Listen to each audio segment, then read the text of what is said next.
Ka rinisur seanca, ndjekim drejt për drejt zhvillimet. Para se të kaloj në votim, më lejoni të bëj këtë njoftim në mbështetje të neni 44, pika 3 rregullores. Ju njoftoj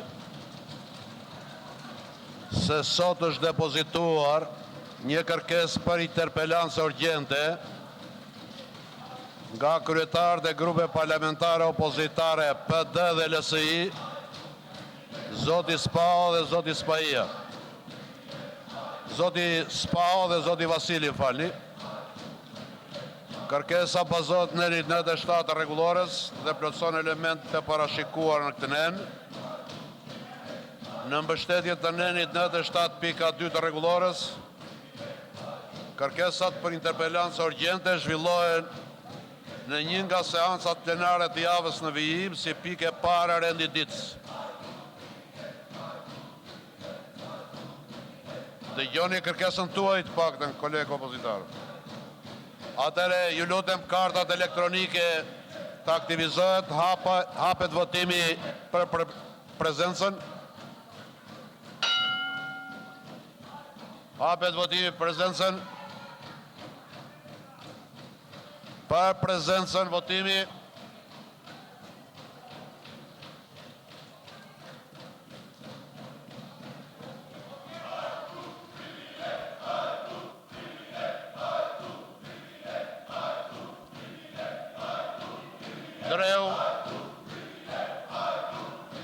Ndreu. Zoti Ndreu.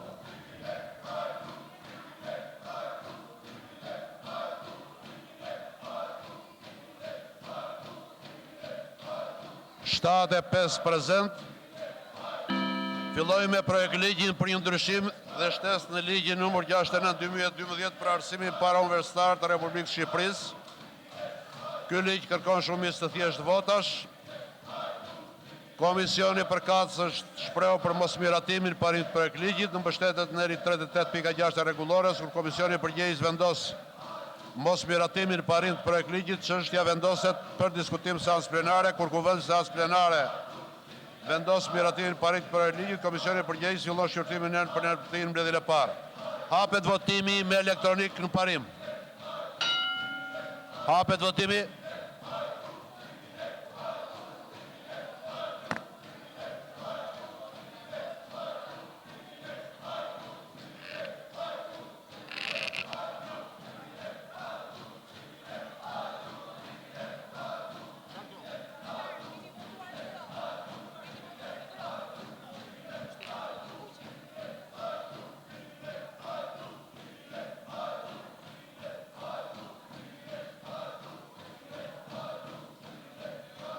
Mbyllet votimi 74 kundër, asnjë abstenim, asnjë pro, nuk miratohet.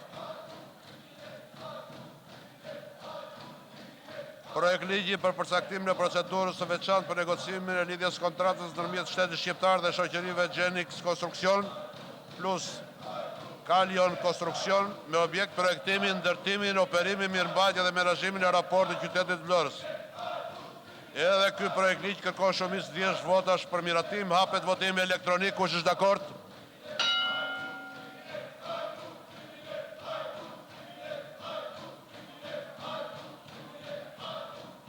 Mbyllet votimi, 74 vota pro, si kundër asnjë abstenim, miratohet parim.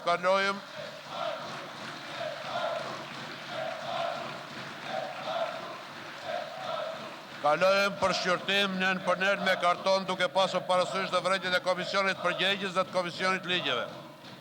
Përpara se të fillojmë me nërët, votojmë për titullin e projekt ligjit nga komisioni përgjegjës dhe komisioni i ligjeve përbezohet të hiqet fjala qytetit. Kush është pro? Kundër abstenim miratohet. Kjo të reflektohet në linje. Kush është dakord me në linje? Pro, kundër abstenim miratohet. Para se të kalojmë të nenit 2 të marrë fjallën zonja Gjulameti.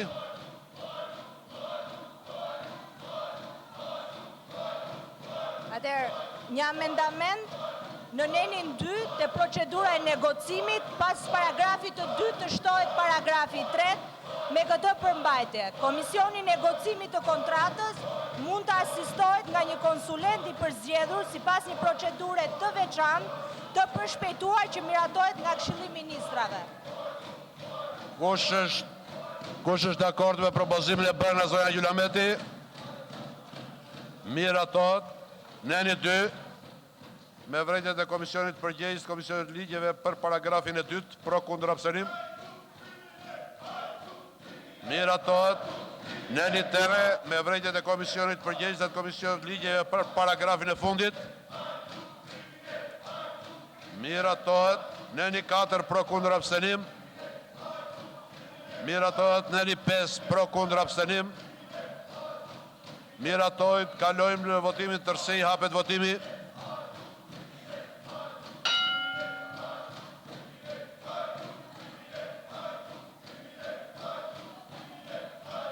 Beqaj, Busha, Indreo, Spiropali, Brace, Balla, 74 vota pro, miratohet.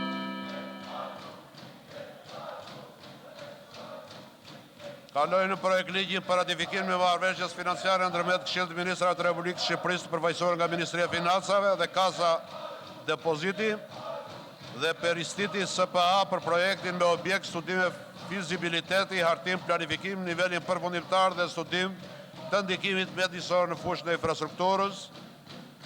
Edhe ky ligj kërkon shumicë absolute votash për miratim, hapet votimi elektronik parim.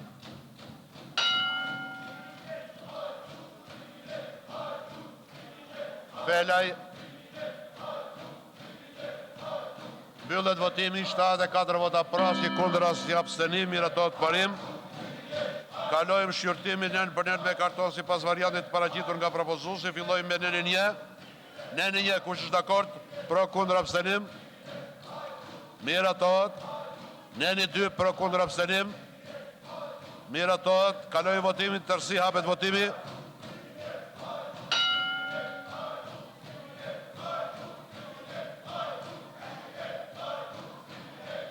Piero.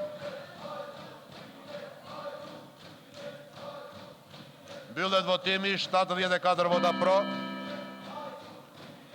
Miratohet edhe ky projekt ligj.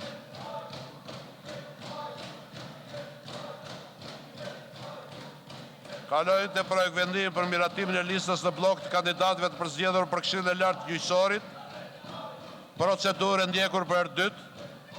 Raportin e Komisionit për përzgjedhjen e kandidatëve keni gjithë para, baza ligjore në 147.8 e Kushtetutës dhe nënet dhe ligji 115-216 për organet e qeverisë së sistemit të drejtësisë, konkretisht nënet 35.16, nëni 53.2, nëni 58.2. Përpara se të kaloj në proces votimi, megjithëse i keni para listat, po lexoj emrat e kandidatëve të përzgjedhur.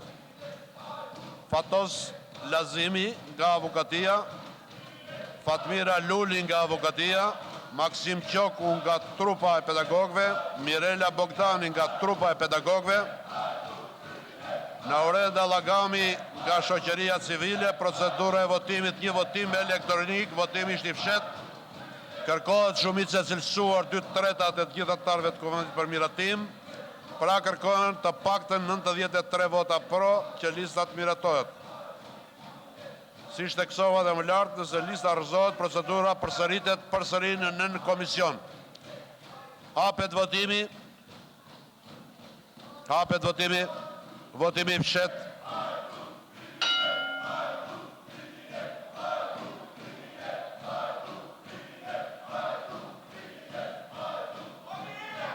Ulqini.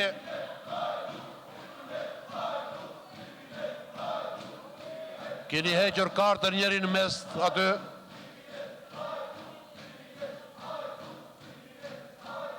Dikush tek rreshti para fundit keni hequr kartën. Atëre 73 vota pro, asnjë kundër, një abstenim, nuk miratohet.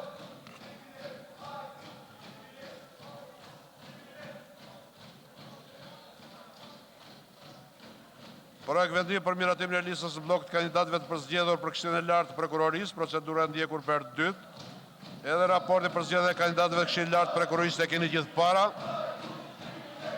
Baza ligjore në 149 i Kushtetutës, si dhe ligji 115-216 në organet e qeverisjes së sistemit drejtësisë, konkretisht në 35.16, në 133.2, në 151.2, 56.2, rregullat e parashikuara në 35 këtij ligji nga pika 2 deri te pika 19 zbatohet edhe për përzgjedhjen e antarëve të Këshillit të Lartë të Prokurorisë nga radhët e përfaqësuesve të shoqërisë civile.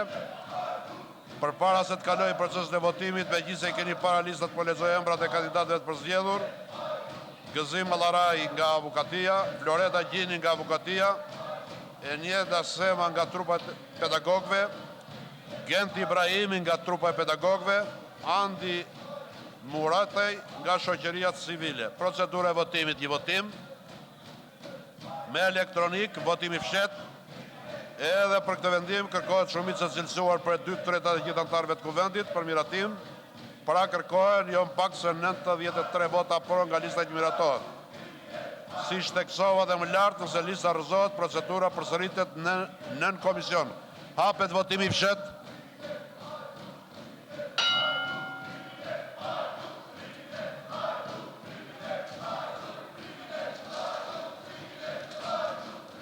Shërbja, mbyllet votimi, 73 vota pro, një abstenim, asnjë kundra, nuk miratohet.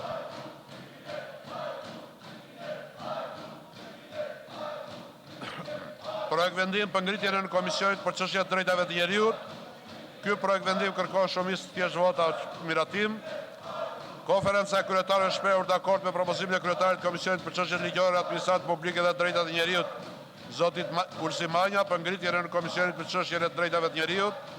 Në përgjithësi të këtij komisioni, projekt vendimi u shpërndar deputetëve. Procedura e votimit, një votim elektronik, votimi hapur, hapet votimi. Vazhdon votimi.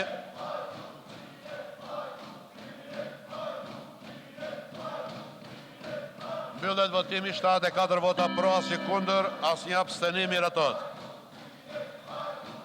Projekt vendim për ngritjen e nën Komisionit për Administratën Publike, edhe për këtë nën komision konferenca shprehur dakord. Propozimi vjen nga zoti Manja, edhe ky nën komision do të jetë në përgjithësi Komisionit Ligjeve. Projekt vendimi u shpërndar deputetëve, votimi i hapur, një votim elektronik. Hapet votimi.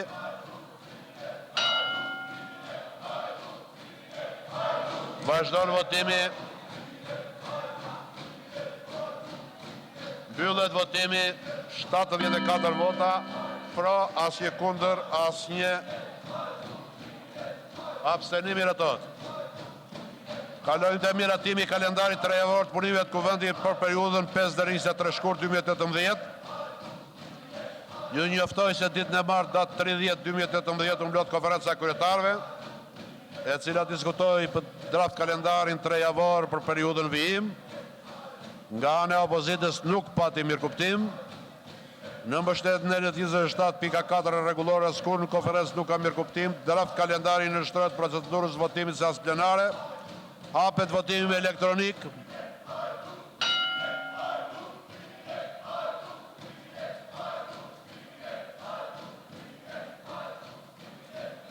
Ylli Fidel. Ylli Fidel. Mbyllet votimi, miratohet.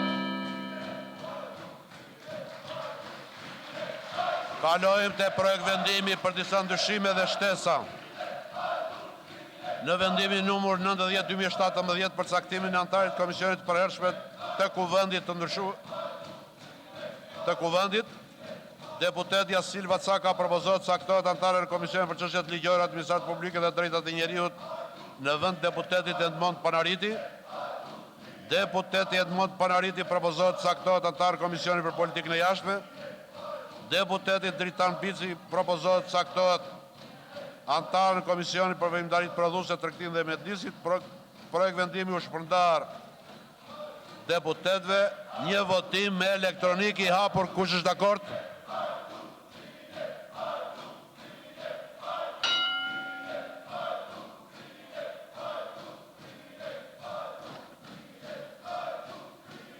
Vazhdon votimi.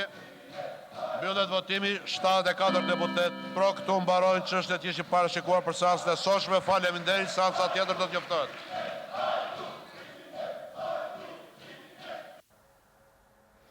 Realizohet me të njëjtat personazhe dhe skenar, të cilët vranë qytetarët para viteve 90, vranë njëkohësisht edhe në 2 prill, tani po vrasin dhe parlamentin. Sot është dita më e rëndë dhe më e zezë në karrierën e kryetarit parlamentit. Sot 2 prilli u konsumua në sallën e parlamentit, u vra parlamenti, u vra parlamentarizmi dhe përfundimisht e drejta legjitime e popullit që të vërë gjërat në vendin e dur është një drejtë e patjetërsueshme. Ky është mesazhi i 10 mijëra qytetarëve të cilët na dhanë mesazhin që ky parlament i shpërdoruar, i rrëmbyer nga një grup kriminal i papërgjegjshëm, i cili drejtohet, nga thash dhe një tjetër, nga i pari dhe i vetëm kryeministër tradhtar dhe kryesling i kryeministrit quhet Edi Rama, pasi vendin e ka pushtuar krimi dhe s'ka asnjë merak për të shpëtuar nga krimi, po ka merak për të nushtruar dhe të konsoliduar atij. Sot një herazi ishte për të diskutuar dhe u mbyll goja sepse donim të hidhnim dritë mbi krimin shtetëror të ekstradimit të personit kyç të bandës Abilajve. Pikërisht për këto arsye u mbyll goja dhe për këto arsye u konsumua një 2 prill i ri, me autorin e vjetër të 2 prillit dhe me autorin e ri të shtuar kryeministrin Edi Rama. Fundi i 2 prillit ka qenë i qartë, atë fund do të marrin edhe këta dhe salla e parlamentit nuk ka për të qenë kurrë tyre dhe deri ditën që do të kthehet legitimiteti i gjithë popullit që përfaqësohet me gjithë deputetët e vet. S'është as pronë Gramoz Ruxhit e as këtij, dhe nuk kujtohet emri i këtij kryeministit, e kujtoni ju, se kam neveri për këta personat neveritshëm dhe derisa të kthehet ky normalitet, ne do të jemi aty të palkundur këtu në çdo vend, në çdo shesh dhe kudo qytetarët presin fjalën tonë. Faleminderit. Ishte Petrit Vasili që foli për media, ndërkohë kryeministri Rama është larguar, e kemi parë teksa fliste zoti Vasili, u lajmërua pak më parë se do të kishte një prononcim të tij për median, por me sa duket është larguar tashmë. Të gjithë deputetët janë jashtë pasi ka përfunduar seanca plenare, përfunduar dhe e shkuar deri në fund me rendin e ditës nga ana kryeparlamentarit Ruçi, por duke u ndërprer her pas here dhe ne kemi parë. Jo, ja tek është zoti Rama, nuk ka hyrë në automjet, pra është ende në oborin e parlamentit, nuk është larguar. Do të vjojmë që qëndrojmë me pamjet e drejt për drejta nga kuvendi. Ndoshta mund të kemi një prononcim të zotit Rama, do të presim për këtë. Ja tek janë dhe gazetarët. Përsëri batuta me zotin Braça me sa duket, sikurse kanë qenë edhe ditën e djeshme tek doganat. Kamera është fokusuar pra tek deputetët e Partisë Socialiste. Mirë, një pamje më e gjerë kuvendit tani, ambientet jashtë.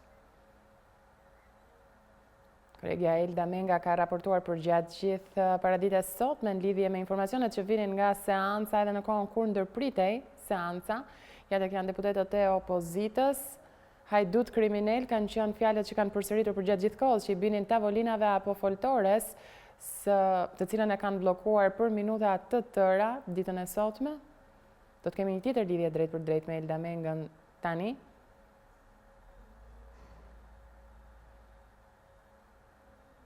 Nuk po largohen nga obori i parlamentit deputetët edhe pse seanca ka përfunduar, po kështu edhe mazhoranca vijon të qëndroj në oborin e kuvendit. Vetëm pak çast më parë ka folur Petrit Vasili i LSI-s. Ja tek është Elda, gati për lidhje të drejt për drejt. Elda, linja për ty përsëri. Se po vijohet të qëndrohet jashtë ende, Elda, edhe pse gjithçka përfundoi tani, po vijojnë të qëndrojnë deputetët. Me sa duket deputetët opozitar, protestën që bën brenda sallës së parlamentit duan ta bën në jetë edhe jashtë sallës së parlamentit ku kryeministri pritet të mbajë një fjalë. A do të ketë një fjalë nga ana e zotit Rama, po. Po me sa duket, po stepet të mbaj fjalën para gazetarëve për shkak se deputetët e opozitës nuk largohen pa u larguar ai nga ambientet e parlamentit. Dhe me sa duket të dyja palët po qëndrojnë dhe po këmbgulin dhe nuk largohen nga ambientet e sallave plenare. Gjithashtu dua të njoftoj Nisida që menjëherë pas përfundimit të gjithçkaje dhe kur të gjithë eksponentët dhe deputetët të largohen nga ambientet dhe obori i parlamentit, pritet që Partia Demokratike të zhvillojë një mbledhje urgjente të grupit parlamentar. Me sa duket, grupi parlamentar i Partisë Demokratike tashmë do marrë vendime të rëndësishme se si do të vijohet me aksionin opozitar edhe pas ditës së sotme. Mund të kujtoj Nisida edhe momentin e votimit, ka qenë një votim i shpejt, ashtu si edhe seanca, për shkak se kryetari i parlamentit, pavarësisht protestës së opozitës dhe vijimit të qëndrimit në foltore, ka hedhur në votim projekt ligjet e rendit të ditës, është rrëzuar me 74 votat e socialistëve projekt ligji dhe propozimi i Partisë Demokratike për një ndryshim në ligjin parauniversitar, ndërkohë, ashtu siç pritej, është rrëzuar për të dytën herë lista në blok e kandidatëve për antar në Këshillin e Lartë Gjyqësor dhe Këshillin e Lartë të Prokurorisë. Këtu ka qenë një votim i fshehtë, ka pasur 73 vota pro të socialistëve. Nisida, në këto momente, kryeministri po largohet dhe deputetët opozitar po brohorasin që iku krimineli dhe hajduti. Nuk do të flas, ka vendosur të mos flas për median. Po, me sa duket i druhet edhe një veprimi apo edhe të brohoriturave të deputetëve opozitar, të cilët kishin vendosur të qëndronin gjatë gjithë kohës dhe të mos largoheshin pa u larguar më parë kryeministri i vendit. E shohim përmes pamjeve të drejtë për drejta. Kujtojmë që sot kryetari i Partisë Demokratike Zoti Basha do të jetë në News 24 tek Eni Vasili, studio e hapur në orën 21. Ndërkohë që përmende pak çast më parë se do të ketë mbledhje urgjente tani apo jo. Monika Kremavi, me sa duket mos ka një prononcim nga Kremavi? Po. Ju e pat frikacakun që iku, ka frikë të përballet me mediat, ka frikë të përballet me deputetët, ka frikë të përballet me realitetin, me këtë realitet të hidhur që e ka ndërtuar vetë dhe këtë realitet të zymë që e ka ndërtuar vetë. Kështu që ky është një trim i cili trimërohet me kukullat e tij dhe me ushtarët e vet, por ka frikë të përballet me kamerat, ka frikë të përballet dhe me të vërtetën që shikojnë sot shqiptarët. Unë dua të them edhe diçka që kërkojmë për krajën tuaj të mediave për të qenë prezent në çdo angazhim, në çdo protestë tonën, edhe në numër e vogël, por që është një protestë për të treguar që ai njeri duhet iki që të shpëtojë veten e tij, por në radh parë duhet iki për të shpëtuar shqiptarët. Nisida? Po, endoj që Monika Kremavi Nelda në një tjetër reagim të saj, tani më edhe me largimin e kryeministrit Rama duke e quajtur frikacak se nuk mundet të flasë dhe ka frikë. Po, nuk e di nëse do të vijojë të qëndrojnë akoma në oborin e kuvendit tani? Jo, thjesht po presin që të largohen të gjithë deputetët e socialist nga obori dhe ambientet e parlamentit dhe për të vijuar tashmë mbledhjen në selin e Partisë Demokratike. Po, faleminderit Elda, por me të patur të reja do të rilidhemi për të ndjekur se çfarë mund të ndodhë, ndoshta mund të ketë një tjetër prononcim nga ana e opozitës. Ne do të vjojmë që ndrojmë në transmetim të drejt për drejt. Kujtojmë që do të ketë një mbledhje urgjente me njerë pasi të zbrazet obori i kuvendit nga ana e Partisë Demokratike, nga ana e opozitës. Shohim kryetarin Basha. Po gjithashtu Nisida, nëse më dëgjon, ka dhe antar të tjerë dhe eksponent të lartë të Partisë Socialiste, kështu që opozita është e vendosur të qëndrojë gjatë gjithë kohës derisa të largohen të gjithë eksponentët e lartë për t'i pamundsuar edhe mbajtjen e një fjale normale para mediave. Ka qenë pra një seancë e shoqëruar me tensione, ka nisur gjithçka rreth paraditës ku opozita përmes kryetarit të grupit të saj parlamentare Edmond Spao ka kërkuar praninë e kryeministrit vëndit si për të denoncuar ekstradimin jashtë vëndit të financierit të bantës Habilajve. Aty gjithçka ka nisur, është ndërprer për më shumë se 4 herë seanca plenare, ndërkohë që deputetët... Mos ka një tjetër prononcim, Elda, nga zoti Basha ndoshta? Ka thjesht një koordinim të aleatëve të zotit Basha me kolegun e saj të Lëvizjes Socialiste për Integrim. Nuk e di nëse dëgjohet, nëse mund të... Ndjekim pak momente.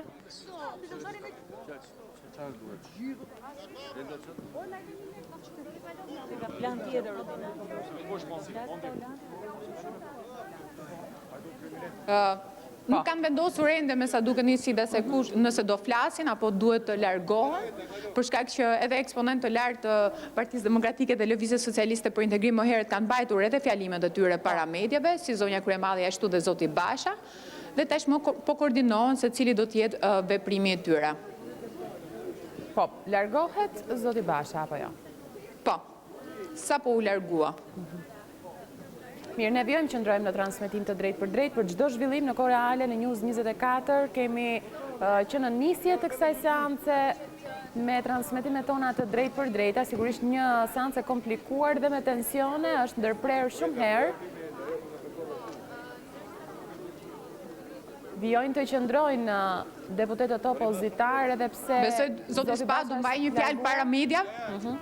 është i përjashtuar nga seanca e sotme, zoti Spaho, po e ndjekim se cili do t'jetë prononcimi. Sikur se ishit dëshmitar në përputhje me përcaktimet e rregullores, kërkova fjalën për procedurë në mënyrë që të propozonja të futej në rendin e ditës çështja e ekstradimit të Nazer Seitajt, të ndërprihej seanca derisa të vinte kryeministri për të dhënë shpjegime. Pra tërësisht me përcaktimet e rregullores se si kërkohet fjala për procedurë. Për fat keq, kryetari i kuvendit e përdor pozicionin e tij, sikur e ka kuvendin pronë personale, në mënyrë arrogante, nuk më lejoi që të mbaronja prononcimin në emër të grupit parlamentar. Është në vazhdën e gjitha përpjekjeve që janë bërë për të mbyllur dosjen e Sajmir Tahirit dhe Habilajt, që të mos lejojnë të diskutohet dhe të informohet opinioni publik, e filluan me kapjen e prokurorit të përgjithshëm, të përkohshëm, vazhduan me shkarkimet në prokurorin e përgjithshme të drejtoreshës marrëdhënieve me jashtë, të prokurorit të Tiranës, të prokurorit të Durrësit, për të krijuar kushtet përshtatshme, që të mund ta ekstradonin Nazer Seitajn.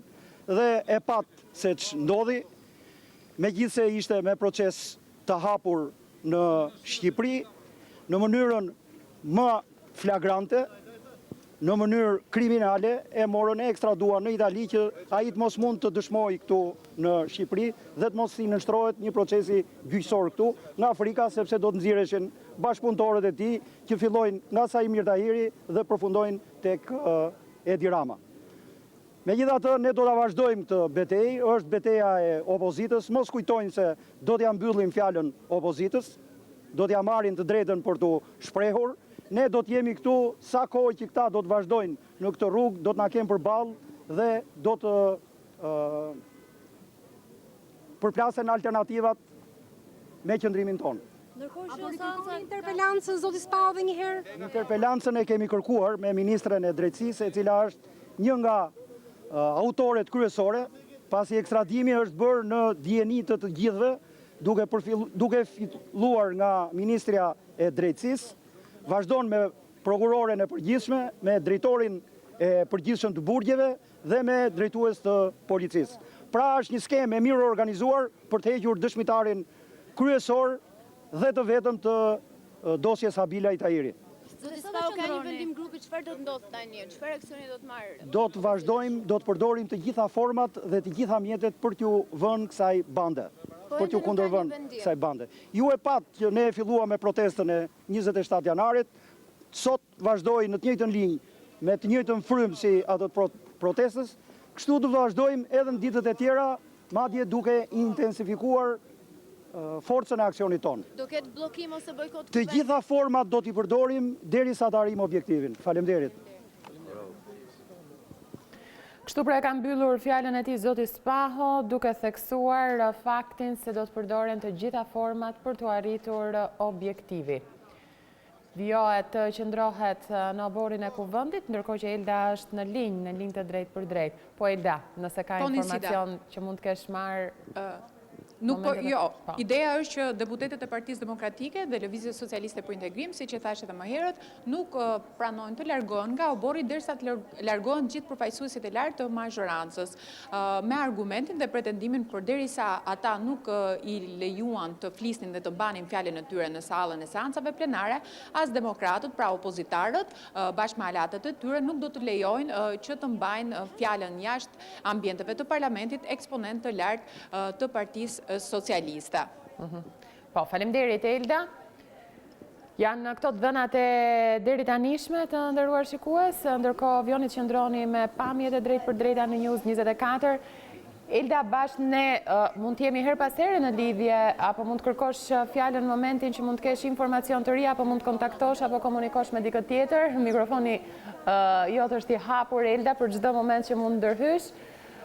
Ja tek fokusohet kamera tek deputetët e Partisë Demokratike, Grida Duma, Saliani, Duka. Nuk e di Elda nëse mund të marrësh ndoshta ndonjë prononcim ndonjë deputet të ndryshëm, po. Zoti Paluka, pse s'po largoheni? Sepse ata që mendojnë që na hoqën fjalën në parlament, ta kenë sigurt që nuk do na heqin dot fjalën në shesh, nuk do na heqin dot fjalën në rrugë. Ndërkohë do jenë ata që nuk do përballen dot më as me deputetët dhe as me qytetarët. Zoti Paluka, sa kohë qëndroni përpara parlamentit? Edhe një herë, atë që ju thash koleges, ata që menduan se na hoqën fjalën në parlament, ta dinë mirë që nuk na heqin dot fjalën shesh, dhe atë që po përpiqen t'i bëjnë opozitës, ta dinë mirë që do ta marrin si kusur mbrapsht. Nuk do të flasin dot tu, sa do të fshifen vrimave, e pa Ramën si priti 2 orë, me shpresën se do fliste këtu dilte të bënte trimin. E patë dhe çfarë trimi është. Këtë përballje do ta ketë në të gjitha format, çdo ditë nga parlamenti, në rrugë dhe kudo që të jetë. Asnjë ditë nuk do shtrihet flej i qetë dhe asnjë ditë nuk do ngrihet nga gjumi i qetë. Pra kjo do jetë situata në çdo seancë plenare. Në çdo seancë dhe thash në çdo vend që ai do jetë do të gjendet para situatave të tilla. Ta ketë parasysh. Duket e vendosur opozita, Elda, apo jo? Do të vjohet, qëndrohet gjatë, apo jo? Të paktën kështu do të jetë edhe në vende tjera, ndoshta në komisione, ka patur fjalën zoti Paloka, apo kudo që ndodhet mazhoranca, zoti Rama, deputet Partisë Socialiste. Në fakt, më herët, Partia Demokratike ka pas paralajmëruar që marrëdhënien e kushtëzuar me parlamentin, duke qenë që edhe në komisionet parlamentare gjithmonë vijohet me një skenar të tillë, kur ka projekt ligje të rëndësishme, opozita është aty, po për të dhënë edhe qëndrimin e saj kundër projekt ligjeve të qeverisë, por gjithashtu edhe në seancën parlamentare, për të mos treguar që nuk është ajo që nuk i do reforma dhe ligjet, por është mazhoranca e cila po ja pa mundson veprimtarinë e saj normale. Siç e lajmëruam edhe më herët, opozitarët janë të vendosur të qëndrojnë gjatë gjithë kohës derisa të largohen të gjithë përfaqësuesit dhe eksponentët e lartë të Partisë Socialiste. Kështë nga eksponentët e lartë Partisë Socialiste, Elda? Taulan Balla nuk është larguar ende nga parlamenti. Po, nëse na ndihmon edhe kamera për të parë në formë nuk është në ambientet për të parë cilët janë të pranishëm nga Partia Socialiste dhe mazhoranca, do të na ndihmojë edhe kamera, besoj. Për momentin në obor nuk ka, por deputet Partisë Demokratike i druan të një rikthimi jo vetëm të kryeministrit, por edhe të daljes nga ambientet e parlamentit të eksponentëve të Partisë Socialiste. Me sa po shoh nuk ka ende në sallë brenda deputet? Që nuk kanë dalë jashtë? Informacionet që ata kanë, për shkak se gjithë dolën, kishte edhe një si rëmuj jashtë ambienteve dhe të parlamentit, po për momentin ata i druan edhe një rikthimin të kryeministrit, duke qenë që kishte paralajmëruar një dalje para mediave, gjithçka ishte bërë gati, madje edhe kamera e RTV-s për të transmetuar live fjalën e kryeministrit, por tashmë ajo është larguar bashkë me kryeministrin. E kuptoj. Ne do të vjojmë të jemi drejt për drejt deri në momentin e fundit për të parë dhe për të përcjellë çdo informacion që vjen nga kuvendi. Vjohet të qëndrohet të gjithë deputetët opozitar, vjojnë të qëndrojnë në obor, nuk është se ka eksponent Partisë Socialiste, paktën në këto momente në obor që mund të shihen, por i druhen një rikthimi, sikurse përmendi kolegja Menga, dhe për të drejtuar media, se për të folur janë shprehur qartë deputetët e opozitës se siç nuk lejuan të merret fjala në foltore në kuvend, ashtu nuk do të lejojnë edhe në oborin e kuvendit. Zoti Rama është larguar vetëm pak minuta më parë, edhe pse qëndroi për disa momente në obor të kuvendit, ndoshta edhe për të folur për median, pasi pati një komunikim që do të kishte një fjalë të zotit Rama me median, e që më pas u anullua me ikjen e tij. Deri pak çast më parë ka qenë edhe zoti Basha, kryetari i Partisë Demokratike, por vijohet të qëndrohet. Edi Paloka u shpreh se do të vijohet me këtë revolt, me këtë vendosmëri, kudo që të jenë deputetët e Partisë Socialiste, kudo që të jetë majoranca, duke i quajtur kryeministrin Rama një frikacak që iku, u largua. Gjithsesi, Ilda, interesant vetet fakti teksa ju shtroi pyetja për djegjen e mandateve deputetëve të opozitës, apo jo? Po, Nisida, po në fakt ka qenë i vetmi që shprehur pro djegjes së mandateve, ka qenë ish kryeministri Sali Berisha, por një kërkesë e tillë apo një pohim i tillë nuk ka gjetur mbështetjen e deputetëve të Partisë Demokratike, po ashtu edhe e aleatëve të saj. Gjithmonë zoti Berisha është kujdesur për të sqaruar që qëndrimet e tij janë personale, të një deputeti të thjeshtë tashmë të Partisë Demokratike, por të paktën në disa mbledhje që ka pasur Partia Demokratike ka vendosur që ky skenar të përjashtohet për momentin. Ka qenë vetë Monika Kremali që ka folur fillimisht lidhur me këtë, apo jo? Se mandatet janë fituar me mund dhe djerës dhe nuk mund t'i ndjekin. Ka qenë kundërshtimi i parë që erdhi pas prononcimit zotit Berisha atë ditë, apo jo? Po, mund të ketë qenë edhe një vendim i aleatëve të Partisë Demokratike, të cilën e ka stepur partinë dhe kryetarin e saj për të marrë një vendim për djegjen e mandateve, për shkak që opozita duhet të jetë e bashkuar në vendimet e saj. Nuk mundet që disa nga aleatët e saj të mos i djegin mandatet dhe deputetët të Partisë Demokratike të qëndrojnë jashtë sallave të seancave plenare. Por ama do vijohet me skenar të tjerë që janë opozita. Opozita ka zhvilluar protestën e parë për këtë vit, por ka paralajmëruar që do të mbahen protesta të tjera në ditën e vijim. Ende nuk kemi një vendim dhe datë se kur do të mbahet protesta e dytë opozitare, e cila është lajmëruar që do të jetë në vijim të 27 janarit, por është njoftuar që do të ketë një qëndrim të kushtëzuar me parlamentin në komisionet parlamentare, por edhe në sallën e seancave plenare. Me sa duket, ky është skenari më optimal i menduar për momentin nga ana e deputetëve demokrat. Por duke qenë që ditë pas dite edhe situatat ndryshojnë, besoj që edhe vendimet e Partisë Demokratike do rivlerësohen dhe do shihen në bazë të marrëdhënies që do të kenë me kampin kundërshtar. Po, me sa duket edhe mbledhja urgjente e thirrur nga opozita do të vonojë përsa kohë vijohet të qëndrohet në oborin e kuvendit, një situatë e pazakontë kjo në fakt. Një situatë e pazakontë, ashtu si edhe seanca e sotme plenare, ku gjatë gjithë kohës deputetët opozitarë kanë qëndruar në foltore, duke brohoritur Hajdut, kriminel dhe duke pamundsuar fjalën kryeministrit, por edhe deputetëve të tjerë të Partisë Socialiste, të cilët vijuan me rendin normal të ditës dhe me agjendën normale të ditës, pavarësisht që nuk dëgjoheshin mirë, të paktën për ne të pranishmit në sallën e seancave plenare. Ndërsa sa i takon momentit të votimit, Nisida, nuk kemi pasur një përsëritje të seancës së fundit të 18 dhjetorit, për shkak që votimi i sotëm ka qenë elektronik, pra nuk janë përdorur kartonat, megjithëse shpeshherë kishte frikë, duke qenë që kryetaria e Lëvizjes Socialiste për Integrim qëndronte shumë pranë deputetëve të Partisë Socialiste, por nuk kemi pasur një përsëritje të skenarit të 18 dhjetorit, për shkak se votimi ishte elektronik, kështu që nuk është dashur një përballje apo rrëmbim kartonash nga secila palë. Po. Elda, unë të falenderoj për çdo informacion, e bëj këtë her pas here sepse ke qenë transmetim të drejt për drejt, minut pas minuti, duke na zbardhur dhe atë çka ka ndodhur, momentet që seanca ka qenë ndërprer, kanë qenë 5 ndërprerje për ditën e sotme, anoncuar nga zoti Ruçi, detyruar sipas tij, një të përjashtuar ka dita e sotme, seanca e sotme që është zoti Spaho, por kujtojmë këtu Elda, se Ruçi paralajmëroi përjashtime, foli në Shumës fillimisht, apo jo, e më pas rezultoi me përjashtimin e vetëm Spahos. Po me sa duket edhe kryetari i parlamentit duke parë edhe situatën e krijuar brenda sallës së seancave plenare, ka menduar që të mos ngrej më shumë gjakrat edhe të mos irritojë më shumë opozitës. Po, edhe ka përjashtuar vetëm, ka vendosur të përjashtojë në bazë të rregullorës vetëm kryetarin e grupit parlamentar zotin Edmond Spao. Veç përjashtimit, ati është marrë masa ndëshkimore edhe gjobitjes, domethënë do i mahet në bazë të nenit 65 të rregullorës edhe një ditë e pagës së deputetit. Ka qenë kjo një ndër mënyrat, por ama nuk është vënë në jetë ose në zbatim skenari ose paralajmërimi i tretë, mund të them më saktë, për ta larguar forcërisht nga foltorja e kuvendit. Me sa duket, zgjidhja që ka menduar socialistët dhe kryetari i parlamentit ka qenë vijimi i rendit të ditës për shpejtimi i saj deri në momentin e miratimit të gjitha projekt ligjeve dhe mbylljes sa më shpejt të seancave plenare. Po.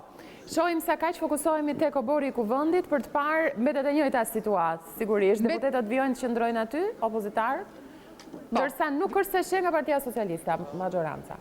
Për momentin nuk shoh asnjë eksponent të Partisë Socialiste, siç e thatë ju duket një situatë pa zakon për shkak që tashmë nuk ka në obor veç opozitarëve dhe mediave të cilët po mbulojnë nga mëngjesi i ditës së sotme seancën plenare që vijojnë e qëndrojnë jashtë oborrit të parlamentit. Po mirë, Elda, mund të pyesim dikë apo jo, edhe pse janë larguar të gjithë nga majoranca, pse vijojnë qëndrojnë? Ne e kuptuam që qëndrojnë për të mos lejuar që të ketë fjalë në media të eksponentëve të Partisë Socialiste, po tashmë që janë larguar, pse vijojnë qëndrojnë? Mund edhe të pyesim ndonjë eksponent nga lëvizja socialiste për integrim. Ose edhe vetë zoti, nëse...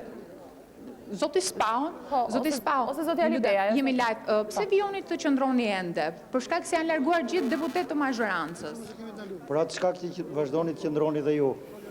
Ne po ju presim juve që... Sikur se na e pren fjalën në kuvend dhe ne nuk do të lejojmë asnjë përfaqësues të PS-s, majorancës, që të shprehet media. Po ato janë larguar. Informacion që deputetë të majt janë brenda sallës së seancave plenare? Po. Do dali habile kërkesë. Sa do vijoni qëndroni? Elda, pyesim pak edhe për mbledhjen. Derisa të mos lejojmë asnjërin prej tyre të shprehen, sikur se u sollën me ne, do të vazhdojmë të cillemi edhe ne me ta. Do thënë tani jemi në një betejë me ta dhe nuk do të heqim dorë nga kjo përplasje. Pritet edhe mbledhja e grupit parlamentar të Partisë Demokratike, do merren vendime të rëndësishme në këtë mbledhje? Patjetër do të diskutojmë për qëndrimin e ardhshëm që do mbajmë, hapin e radhës. Pse nuk shkoni në selinë e Partisë Demokratike për të vijuar mbledhjen? Shkojmë edhe atje, mos u shqetësoni. Është situatë pa zakon nisida për shkak që brenda sallës së seancave plenare më njoftojnë që nuk ka asnjë eksponent të Partisë Socialiste, por deputetët opozitar kanë vendosur të qëndrojnë edhe pak minuta me sa duket për të siguruar dhe për të mos lejuar asnjë deputet për të folur. Ndoshta gjithsesi sa shohin edhe media aty apo jo, duke i bashkangjitur këtu edhe batutën e zotit Spao, ndoshta do të vijojnë qëndrojnë aty apo jo? Po, megjithëse mediat që po vijojnë të qëndrojnë për shkak se edhe ata po qëndrojnë. Domethënë nuk është që jemi ne shkaku kryesor që ato po vijojnë të qëndrojnë jashtë sallës së seancave plenare. Por besoj që... Faleminderit Elda, ne do të